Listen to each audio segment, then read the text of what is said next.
ಸುಜಯ್ ಶಾಬಾಗ್ ಅವರು ಕಲಾ ಸುಜಯ ಪ್ರಸ್ತುತಿ.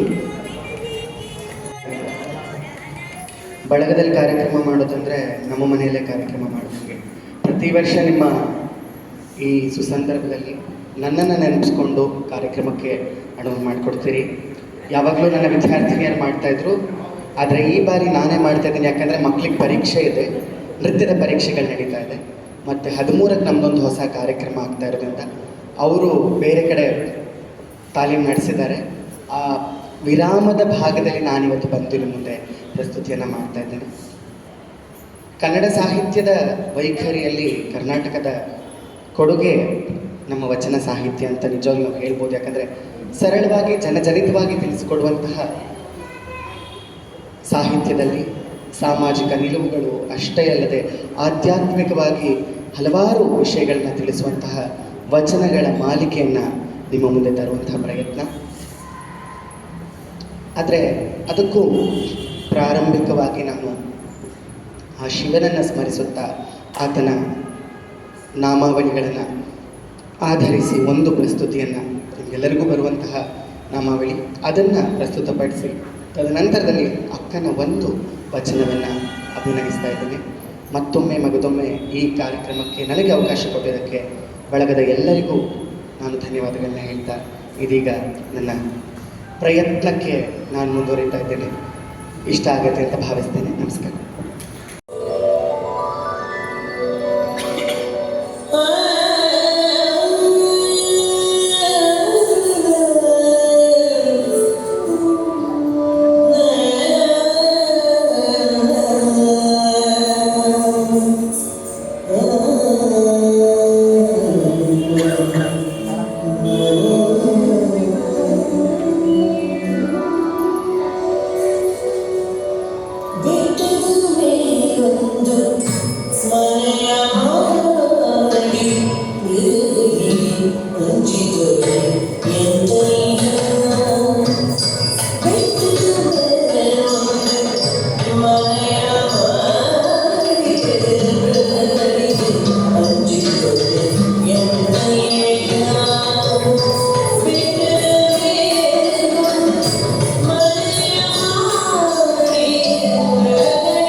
ಅವರಿಗೆ ಗೌರವಾರ್ಪಣೆಯನ್ನು ಮಾಡ್ತಾರೆ.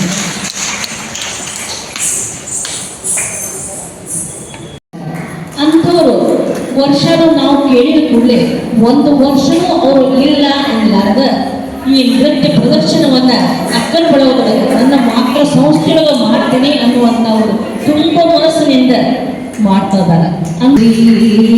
ಗುರು ಬಸವಲಿಂಗಾಯ ನಮಃ. ಓಂ ಶ್ರೀ ಮುಗದರಿಗಂಡಿರದಂತಯ್ಯ ಬೆಟ್ಟದ ಮೇಲೊಂದು ಮನೆಯ ಮಾರಿ ಮುಗದರಿಗಂಡಿರದಂತಯ್ಯ ಸಮುದ್ರದ ತಲೆಯೊಂದು ಮನೆಯ ಮಾರಿ ಸಮುದ್ರದ ತಲೆಯೊಂದು ಮನೆಯ ಮಾರಿ ನರೆತಲೆಗಳಿಗಂದಿರದಂತಯ್ಯ ಬೆತ್ತದ ಮೇಲೊಂದು ಮನೆಯ ಮಾಡಿ ಮುಗದರಿಗಂದಿರದಂತಯ್ಯ ಸಂತೆಯೊಳ ಬಂದು ಮನೆಯ ಮಾಡಿ ಸಂತೆಯೊಳ ಬಂದು ಮನೆಯ ಮಾಡಿ ಜಗಕ್ಕೆ ನಾಚಿಸದಂತಯ್ಯ ಬೆತ್ತದ ಮೇಲೊಂದು ಮನೆಯ ಮಾಡಿ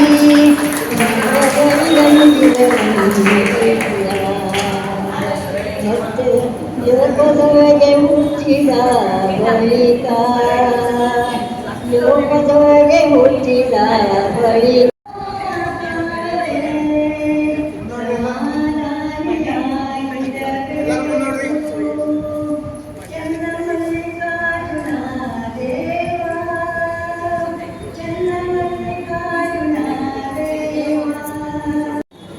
ಉಸಿರಿನ ಪರಿಮಳವಿರಲು ಕುಸುಮದ ಹಂಗೆ ಕೈಯ ಕ್ಷಮೆ ದಮೆ ಶಾಂತಿ ಸೈರಣೆ ಇರಲು ಸಮಾಧಿಯ ಹಂಗೆ ಕೈಯ ಲೋಕವೇ ತಾನಾದ ಬಳಿಕ ಏಕಾಂತದ ಹಂಗೆ ಕೈಯ ಚನ್ನಮಲ್ಲಿಕಾರ್ಜುನ ದೇವ. ಮಹಾದೇವಿ ಅಕ್ಕನ ಪಾದಗಳಿಗೆ ನಮಸ್ಕರಿಸುತ್ತಾ ಪೂಜ್ಯ ಸ್ವಾಮೀಜಿಯವರ ಪಾದಗಳಿಗೆ ಹಣೆ ಹಚ್ಚಿ ನಮಸ್ಕರಿಸುತ್ತಾ ವೇದಿಕೆ ಮೇಲೆ ಆಸೀನರಾದ ಎಲ್ಲ ಸಹೋದರ ಸಹೋದರಿಯರಿಗೆ ಮತ್ತು ಈ ಸಭೆಗೆ ಆಗಮಿಸಿದಂಥ ಎಲ್ಲ ಸೋದರಿಯರಿಗೆ ನನ್ನ ಭಕ್ತಿಪೂರ್ವಕ ಶರಣಾರ್ಥಿಗಳು. ನಮ್ಮ ಅಕ್ಕನ ಬಳಗದಲ್ಲಿ ಈ ಸಲ ಮಹಿಳಾ ದಿನಾಚರಣೆಯನ್ನು ಬಹಳ ವಿಜೃಂಭಣೆ ಮತ್ತು ವಿಶಿಷ್ಟ ರೀತಿಯಿಂದ ಆಚರಿಸಲಾಯಿತು. ಅದರ ರೂವಾರಿ ಮತ್ತಾರೂ ಅಲ್ಲ, ನಮ್ಮೆಲ್ಲರ ಅಚ್ಚುಮೆಚ್ಚಿನ ಚಿಕ್ಕ ವಯಸ್ಸಿನ ಚೊಕ್ಕ ಮಾತಿನ ಗೀತಾ. ಅವಳ ಬಗ್ಗೆ ಎಷ್ಟು ಹೇಳಿದರೂ ಕಡಿಮೆ. ಈ ಮಹಿಳಾ ದಿನಾಚರಣೆ ಬಹಳ ವಿಶಿಷ್ಟವಾದದ್ದು. ಯಾಕಂದರೆ ಬೇರೆ ಬೇರೆ ರಂಗಗಳಲ್ಲಿ ಸಾಧನೆಗೈದಂಥ 40ಕ್ಕಿಂತ ಹೆಚ್ಚು ಮಹಿಳಾ ಮಣಿಗಳನ್ನು ಗುರುತಿಸಿ ಅವರನ್ನು ಅಕ್ಕನ ಬಳಗಕ್ಕೆ ಆಮಂತ್ರಿಸಿ ಪ್ರತಿಯೊಬ್ಬರಿಗೂ ಶಾಲು ಹೊದಿಸಿ ಸನ್ಮಾನ ಮಾಡಿದರು. ಇದೇನೋ ಸಣ್ಣ ಕೆಲಸ ಅಲ್ಲ. ಅಕ್ಕನ ಬಳಗದ ಇತಿಹಾಸದಲ್ಲಿ ಇದೊಂದು ಮೈಲುಗಲ್ಲು ಮತ್ತು ಬೆಳ್ಳಿ ಚುಕ್ಕೆ ಇದ್ದಂತೆ. ಗೀತಾ ಸರಳ ಜೀವನ, ಶಾಂತ ಮನಸ್ಸು, ಸದಾ ಕುಲುಕುಲು ನಗುವ ಮುಖ, ದಿಟ್ಟೆ, ಧೀರೆ ಮತ್ತು ಗುಣವಂತೆ. ಎಂಥ ಕಠಿಣ ಪ್ರಸಂಗದಲ್ಲಿಯೂ ಎದೆಗುಂದದ ಧೈರ್ಯವಂತೆ. ವೇದಿಕೆಯ ಮೇಲೆ ಮಾತನಾಡುತ್ತಾ ನಿಂತರೆ ಮುತ್ತಿನಂಥ ಮಾತು, ಸ್ಫುಟವಾದ ಮಾತುಗಳು, ಮೃದು ಭಾಷಣಿ, ಸಣ್ಣವರ ಜೊತೆ ದೊಡ್ಡವರ ಜೊತೆ ತಾಯಂದಿರ ಜೊತೆ ಪ್ರತಿಯೊಬ್ಬರ ಜೊತೆ ಹೊಂದಿಕೊಂಡು ಹೋಗುವ ಸ್ವಭಾವ. ಇಂಥ ಒಳ್ಳೊಳ್ಳೆಯ ಗುಣಗಳು ಒಬ್ಬರಲ್ಲೇ ಇರುವುದು ಬಹಳ ವಿರಳ. ಅಂಥ ಗೀತಾ ನಮ್ಮ ಅಕ್ಕನ ಬಳಗದಲ್ಲಿರುವುದು ನಮಗೆಲ್ಲರಿಗೂ ಹೆಮ್ಮೆಯ ವಿಷಯ. ಮೂರ್ತಿ ಚಿಕ್ಕದಾದರೂ ಕೀರ್ತಿ ದೊಡ್ಡದು. ಗೀತಾ ತುಂಬಿದ ಕೊಡ ಇದ್ದ ಹಾಗೆ. ವಚನದಲ್ಲಿ ಹೇಳಿದಂತೆ ತುಂಬಿದುದು ತುಳುಕದು ನೋಡ. ಈ ಒಂದು ಅವಳ ಸ್ವಭಾವಕ್ಕೆ ಬಹಳ ಹೊಂದಿಕೆ ಆಗುತ್ತದೆ. PhD ಮಾಡಬೇಕಾದ್ರೆ ಯಾರಾದರೂ PhD ಮಾಡಬೇಕಂದ್ರೆ ಒಬ್ಬ ಪ್ರೊಫೆಸರ್ ಕೆಳಗೆ ಕೆಲಸ ಮಾಡಬೇಕು. ಅವರ ಒಂದು ಮಾರ್ಗದರ್ಶನದಲ್ಲಿ PhD ಮಾಡಿದರೆ ಅವ್ರಿಗೆ PhD ಸಿಗ್ತದೆ. ಅದೇ ರೀತಿ ಒಳ್ಳೆಯ ಸಂಸ್ಕೃತಿ, ಸಂಸ್ಕಾರ, ಗುರು ಹಿರಿಯರಿಗೆ ಕೊಡುವ ಮನ್ನಣೆ, ಮಾತನಾಡುವ ಕಲೆ ಇವನ್ನೆಲ್ಲ ಕಲಿಯಬೇಕಾದರೆ ಗೀತಾನ ಮಾರ್ಗದರ್ಶನದಲ್ಲಿ ಕಲಿಬೇಕು. ಇದು ಜೀವನದ PhD. ಗೀತಾ ಹೀಗೆ ಇರಬೇಕಾದ್ರೆ ಗೀತಾ ಅವರ ಪತಿ ಶ್ರೀ ಲಿಂಗರಾಜ್ ಅವರು ಕೂಡ ಇನ್ನೂ ಒಂದು 10 ಹೆಜ್ಜೆ ಮುಂದೆ ಅಂತ ಅನ್ಬೇಕು. ಅವರು ಕೂಡ ಲೇಖಕರು, ವಿಮರ್ಶಕರು, ಭಾಷಣಕಾರರು, KLE BEd ಕಾಲೇಜಿನ ಪ್ರಿನ್ಸಿಪಾಲರು. ಇಂಥ ಅಪರೂಪದ ಆದರ್ಶ ದಂಪತಿಗಳು ನಮ್ಮಲ್ಲಿ ಇರುವರು. ಆದರ್ಶ ದಂಪತಿಗಳೆಂದರೆ ಒಂದು ವಚನ ನಮಗೆ ನೆನಪಾಗ್ತಿದೆ. ಸತಿಪತಿಗಳೊಂದಾದ ಭಕ್ತಿ ಹಿತವಾಗಿ ಪುದುಸುವಂಗೆ, ಸತಿಪತಿಗಳೊಂದಾಗದ ಭಕ್ತಿ ಅಮೃತದೊಳು ವಿಷ ಬೆರೆಸದಂತೆ ಕಾಣ ರಾಮನಾಥ. ಇಂಥ ಆದರ್ಶ ದಂಪತಿಗಳಿಗೆ ಪರಮಾತ್ಮನು ಆಯುರಾರೋಗ್ಯ ಭಾಗ್ಯ ಕೊಟ್ಟು ಕಾಪಾಡಲಿ, ಸಕಲ ಸಂಪತ್ತನ್ನು ಕೊಡಲಿ ಎಂದು ಬೇಡಿಕೊಳ್ಳುತ್ತಾ ಇಂಥ ಅನೇಕ ಸಮಾಜ ಸೇವೆಯನ್ನು ಮಾಡುವ ಶಕ್ತಿಯನ್ನು ಕೊಡಲಿ ಎಂದು ಪ್ರಾರ್ಥಿಸುತ್ತಾ, ಗೀತಾ ನಿನ್ನ ಒಳ್ಳೆಯ ಗುಣಕ್ಕೆ ಹ್ಯಾಟ್ಸ್ ಆಫ್.